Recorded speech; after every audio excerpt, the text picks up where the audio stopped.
గత ప్రభుత్వం స్వలాభం కోసమే కాళేశ్వరం ప్రాజెక్టు నిర్మించి రాష్ట్రాన్ని అప్పుల పాలు చేసిందని మండిపడ్డారు TPCC working president Mahesh Kumar Goud. కాళేశ్వరాన్ని ఏ విధంగా భ్రష్టు పట్టించిన బీఆర్ఎస్ నేతలు ప్రజలకు క్షమాపణ చెప్పాలని డిమాండ్ చేశారు. కేంద్ర కమిటీ ఇచ్చే నివేదిక ఆధారంగా బాధ్యులపై చర్యలు తీసుకుంటామని చెప్పారు. మరిన్ని వివరాలు మా ప్రతినిధి రాంప్రసాద్ అందిస్తారు.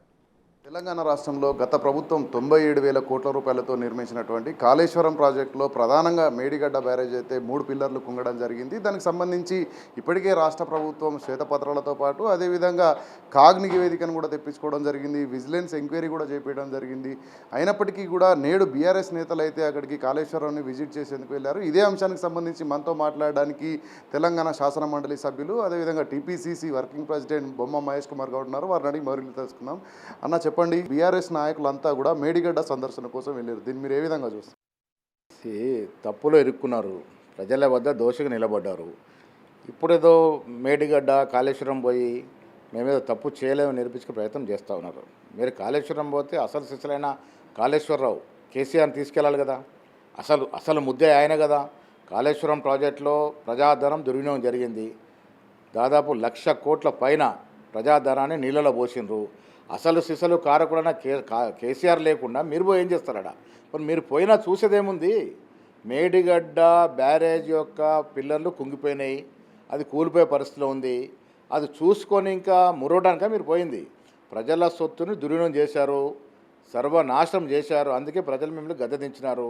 ఇక్కడ మీరు ఎన్ని డ్రామాలు చేసినా ప్రజలు మిమ్మల్ని నమ్మే పరిస్థితి లేరు. పార్లమెంట్లో మీకు ఒక్క ఓటేసే పరిస్థితి లేదు. కాళేశ్వరం ప్రాజెక్టు పేర మీ కుటుంబం, కేసీఆర్ కుటుంబం 1,000 కోట్ల రూపాయల దోపిడీకి పాల్పడ్డది. ఇది ప్రజలు పరిపూర్ణంగా నమ్మారు కాబట్టి మిమ్మల్ని గద్దెదించినారు. ఇంకా మీరు ఎమ్మి జనుకులు చేసినా కాళేశ్వరం ప్రాజెక్టులో కేసీఆర్ ప్రధాన దోషి, ప్రధాన నిందితుడు. ఆ నిందితుడిని ఇంకా శిక్షించాలనే తపనలో ప్రజలున్నారు కాబట్టి పార్లమెంట్ ఎన్నికల్లో మీకు ఒక్క సీటు కూడా రాకుండా ప్రజలు ఈ నిర్ణయం ప్రకటిస్తారు. బీఆర్ఎస్ వర్కింగ్ ప్రెసిడెంట్ కేటీఆర్ మాట్లాడుతూ కేవలం కేసీఆర్ కుటుంబమైన ఉన్నటువంటి కోపంతోనే కాంగ్రెస్ పార్టీ కానీ రాష్ట్ర ముఖ్యమంత్రి కానీ ఈ యొక్క కాళేశ్వరం ప్రాజెక్టును భూతద్దంలో పెట్టి చూపిస్తున్నారు అంటా ఉన్నారు. దీనిపైన 10 రోజుల వరకు కూడా పోరాటం చేస్తూ ఉన్నారు. దీన్ని మీరు ఏ విధంగా చూస్తారు? కేసీఆర్ కుటుంబం మీద మాకెందుకు కోపం ఉంటుంది? మాకేమైనా పాలోళ్ళ? కేసీఆర్ కుటుంబం మీద 50,000 మెజార్టీ తెలంగాణ ప్రజలే కోపం ఉంది. ఎందుకు? తెలంగాణ ప్రజల యొక్క సొత్తును దోసుకున్నారు కాబట్టి, దోపిడీ చేశారు కాబట్టి. ప్రజల సొత్తును దోపిడీ చేసి ఈ రాష్ట్రం 7,00,000 కోట్ల అప్పులో కూర్చోబెట్టారు. ఇది ప్రజలకున్న కోపం. ప్రజలకు మీ కుటుంబం మీద, మీరు చేసిన దోపిడీ మీద, మీరు చేసినటువంటి అవినీతి మీద కోపం ఉంది. సహజంగానే మీరు గద్దెదించినారు. మాకు రేవంత్ రెడ్డి గారికి కోపం ఉంటే కాదు, ఇది ప్రజలకు యావత్ ప్రజానికానికి కోపం ఉంది. మీరు గద్దెలించినారు. ఈ కోపం ఎప్పుడప్పుడు తగ్గదు. ఈ కోపం వచ్చే పార్లమెంట్ ఎన్నికల్లో ప్రదర్శించబోతా ఉన్నారు. కాళేశ్వరం ప్రాజెక్టు సంబంధించి ఇప్పటికే కాగ్ నివేదిక ఇవ్వడంతో పాటు అదేవిధంగా విజిలెన్స్ రిపోర్ట్ కూడా ప్రభుత్వం తెప్పించుకోవడం జరిగింది.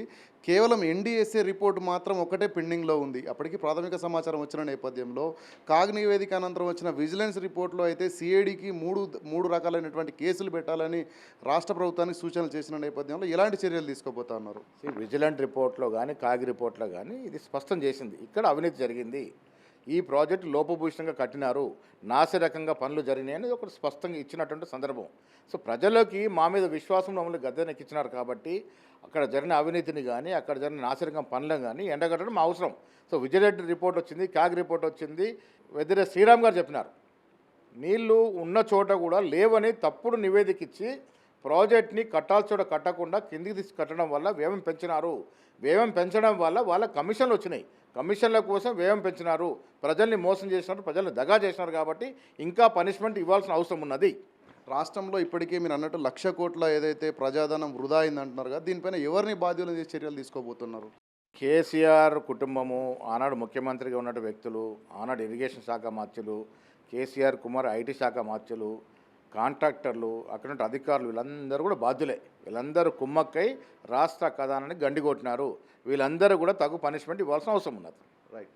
మనం చూసినట్లయితే తెలంగాణ రాష్ట్రంలో కాంగ్రెస్ పార్టీ అధికారంలోకి వచ్చిన అనంతరం అయితే ప్రజలకు సంబంధించి గత ప్రభుత్వం చేసినటువంటి నిర్లక్ష్యమే కానీ వైఫల్యాలే కానీ అన్నింటినీ కూడా ఎండగడుతున్న నేపథ్యంలో అదే స్థాయిలో కాళేశ్వరంలో జరిగినటువంటి అవినీతే కానీ అన్ని అంశాలపైన కూడా ఇప్పటికే రాష్ట్ర ప్రభుత్వం కొన్ని నివేదికలు చెప్పించుకున్న నేపథ్యంలో పూర్తి స్థాయిలో ఎన్డీఎస్ఏకి సంబంధించినటువంటి రిపోర్ట్ వచ్చిన అనంతరం అయితే బాధ్యులపైన ఖచ్చితంగా చర్యలు ఉంటాయి. దీనికి సంబంధించి అప్పుడు రాష్ట్ర ముఖ్యమంత్రిగా ఉన్నటువంటి కేసీఆర్తో పాటు అదేవిధంగా ఇరిగేషన్ శాఖ మంత్రిగా ఉండి అధికారులపైన ఒత్తిడి తీసుకొచ్చి వాళ్ళ ప్రాజెక్టులను నిర్లక్ష్య బాటలో నడిపించినటువంటి అధికారులపైన కూడా చర్యలు ఉంటారని చెప్పేసి అయితే మనతో బొమ్మ మహేష్ కుమార్ గౌడ్ అంటున్నారు. కెమెరామెన్ హరీష్తో రామ్ ప్రసాద్, బిగ్ టీవీ, హైదరాబాద్.